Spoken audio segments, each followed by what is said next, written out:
প্রথম থেকেই পুলিশকে, নির্বাচন কমিশনকে এটা জানিয়ে এসেছি যে মুর্শিদাবাদে এই ধরনের ঘটনা ঘটবে। কারণ বর্ধমানে ভোট হয়ে যাওয়ার পর বর্ধমানে যারা তৃণমূলের এবং সিপিএম এর যে সমস্ত পুরনো দিনের যারা খুনি মস্তান ছিল, যে সমস্ত সিপিএম এর খুনি মস্তান এখন তৃণমূলে যোগদান করেছে, তারা তৃণমূলের নেতৃত্বে ভরতপুরে হামলা করবে। যে এলাকায় হামলা করবে সেটা আমরা আগেই বলেছি, এগুলো সব জানা ছিল।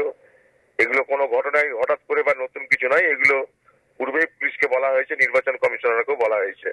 মুর্শিদাবাদের শক্তিপুর, যেটাকে রেজিনগর বিধানসভার শক্তিপুর এলাকায়, সেখানেও আমাদের যে প্রার্থী শাহনাজ বেগম, তাকে সামনাসামনি তৃণমূলের গুন্ডারা মস্তানরা ধমকি দিচ্ছে, বলছে চুলের মুঠি ধরে এখানেই তোমাকে পুঁতে দেওয়া হবে।